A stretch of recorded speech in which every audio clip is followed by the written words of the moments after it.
Saúdo-vos com a graça e a paz do Senhor Jesus Cristo.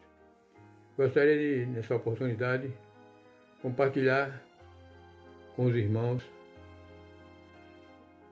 algumas experiências que temos passado durante esse período e compartilhar também a palavra de Deus, que isso é muito bom.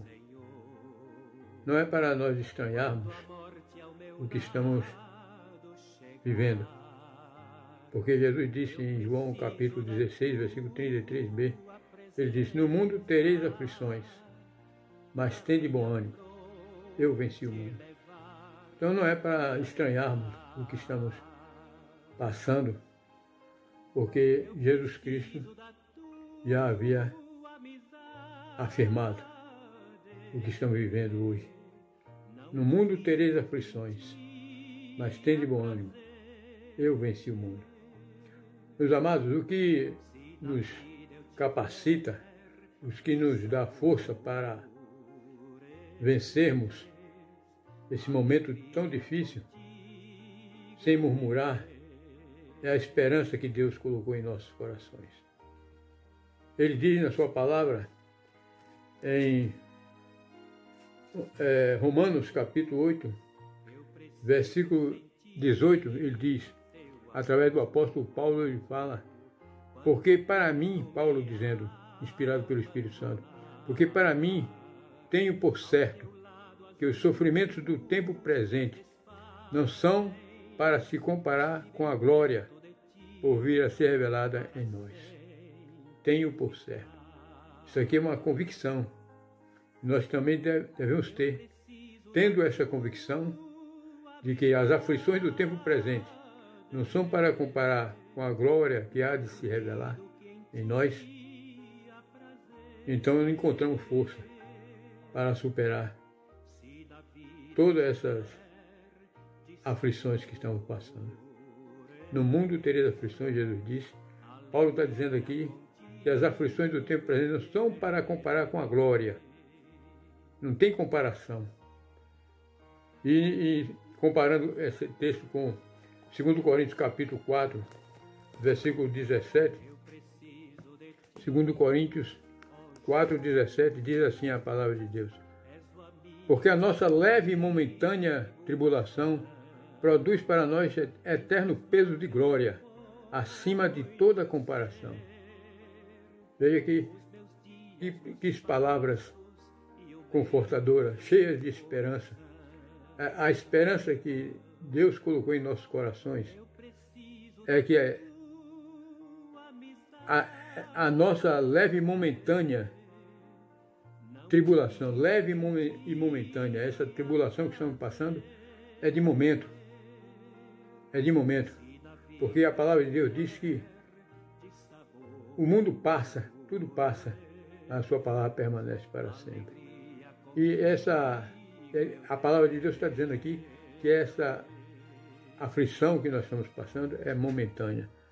Essa tribulação é momentânea. Porque produz para nós eterno peso de glória, acima de toda comparação. Eterno peso de glória. O peso é de glória. Isso aí tudo que estamos passando tem nos dado esperança. Tem sido para nós um despertamento para a gente enxergar realmente que Deus está preparando, está provando a sua igreja, preparando o seu povo, chamando o povo, o seu povo para a santificação, para uma preparação para o arrebatamento da igreja. A esperança do cristão é que ele não vai morar aqui eternamente, nessa terra. Essas aflições são momentâneas, né? E nós temos a esperança, conforme Paulo escrevendo aos Tessalonicenses, no capítulo 4, versículo 15 a 18, ele diz: ora, ainda vos declaramos pela palavra do Senhor isto: nós, os vivos, os que ficarmos até a vinda do Senhor, de modo algum precederemos os que dormem. Porquanto o Senhor mesmo, dada a sua palavra de ordem, ouvida a voz do arcanjo e ressoada a trombeta de Deus, descerá dos céus e os mortos em Cristo ressuscitarão primeiro. Depois nós, os vivos, os que ficarmos, seremos arrebatados juntamente com eles entre nuvens para o encontro do Senhor nos ares. E assim estaremos para sempre com o Senhor. Consolai-vos, pois, uns aos outros com essas palavras. Que maravilha! Veja aqui palavras que estamos precisando nesses dias. Eu tenho tido algumas experiências durante esse período de pandemia. Nós estamos vivendo, irmãos, tempo de aridez, tempo difícil. E quando eu falo em aridez, eu me lembro de uma planta do semiárido, do sertão, que ninguém liga para ela quando o tempo está fácil, quando há fartura, né? Quando há fartura, ninguém dá bola para essa planta. Mas quando chega o tempo de aridez, o tempo da seca, onde tudo está morrendo no sertão, as plantações, os animais, essa planta chega como um bálsamo, um socorro. Eu estou falando do mandacaru, a planta lá que nasce, cresce, floresce e dá o seu fruto, justamente na época mais difícil para o sertanejo, época de seca. Ela nasce, cresce e floresce e dá fruto, mesmo entre pedregais. Nasce em terreno pedregoso, só essa planta resiste à seca. Todas as demais árvores morrem e o mandacaru permanece ali firme. Eu quero dizer com isso o quê? Que nós devemos olhar para o mandacaru e ver o seu exemplo. E ele, apesar de ter surgido depois da queda do homem, ele tem sido, Deus já sabia que essa planta, nessa época, seria o socorro do sertanejo. Aqueles criadores de caprino, bovinos, tiram os espinhos do mandacaru e o seu caule, por ser muito nutriente, contém muitos nutrientes, inclusive água, tem muito líquido no seu caule e no miolo também, no miolo do caule. Eles retiram os espinhos e dão para os animais. É interessante que o mandacaru, quando ele flora, ele transmite a esperança. Ele transmite esperança. Nós somos, no jardim do Senhor, nós somos flores. E nós temos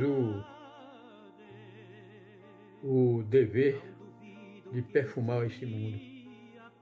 Porque nós somos o cheiro de Cristo. A Bíblia diz que nós somos o cheiro de Cristo. Para os que se perdem e para os que se salvam. Cheiro de vida para uns e cheiro de morte para outros. Então, veja bem, quando ele flora, como diz Luiz Gonzaga em uma de suas canções, ele diz: o mandacaru, quando flora na seca, é sinal que a chuva chega no sertão, transmitindo esperança através da flor. O fruto serve para alimentar as aves do céu. As aves é a fruta predileta do cancão, do sofrê e do sabiá. São as aves silvestres dessa região. E tem sido também, tem feito sucesso na culinária sertaneja, né? Nós temos visto aí pelas reportagens, pela televisão, que o mandacaru não só alimenta os animais na seca, como também está servindo como alimento para o homem. Tem sido servido pratos deliciosos nos restaurantes da região, feito do mandacaru e da palma. Eu nunca comi mandacaru, mas já comi palma. Quando era criança, passamos uma fase difícil, uma época de aridez no sertão. Meu pai não tinha profissão, ele saiu, viajou para aventurar, ganhar algum dinheiro garimpando, num garimpo. E demorou de voltar. Nós passamos dificuldade. Minha mãe pegava a palma, às vezes era palma, às vezes era mamão verde. Cozinhava com água e sal e nós comíamos. Não tinha farinha. Foi um tempo muito difícil. Tempo de aridez, tempo de seca. Mas, graças a Deus, superamos tudo isso. Passamos por tudo isso e Deus hoje... nem sabíamos que a palma é tão nutritiva.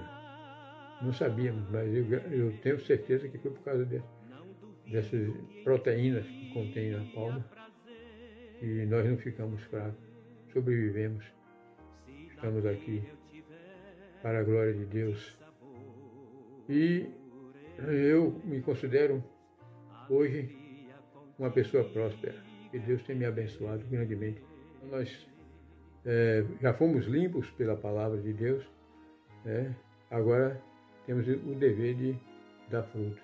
E outra coisa também, quanto mais fruto você der para o Senhor, maior será o seu galardão quando você chegar na glória. Viu, meu querido?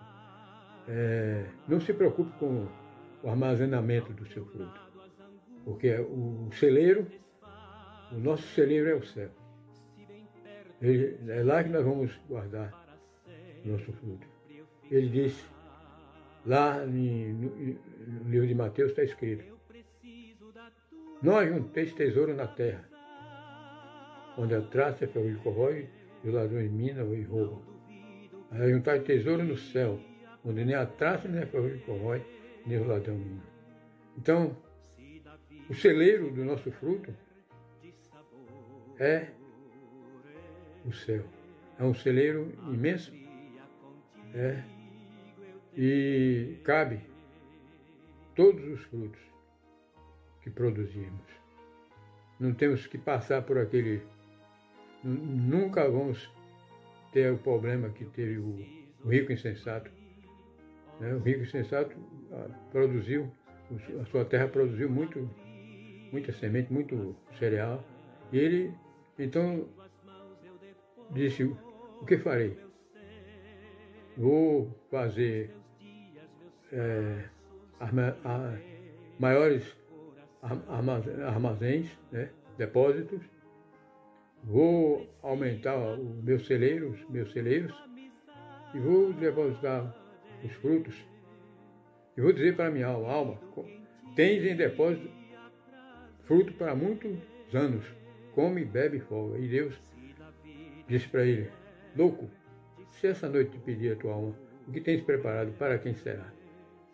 E assim aconteceu com aquele homem, porque ele queria alimentar sua alma com alimentos materiais. O alimento da alma é a palavra de Deus. Então nós não vamos ter esse problema, porque nós sabemos o que plantamos e o que colhemos. Nós sabemos que o nosso fruto é espiritual, né? E a nossa obra também é espiritual. Por isso, fiquemos tranquilos e não vamos deixar de dar fruto mesmo nessa época de epidemia, a época de aridez, época difícil. Porque temos uma esperança de que essas aflições são passageiras. Não são para comparar com a glória que está para ser revelada em nós. Que Deus nos abençoe. Amém? Graças a Deus. preciso.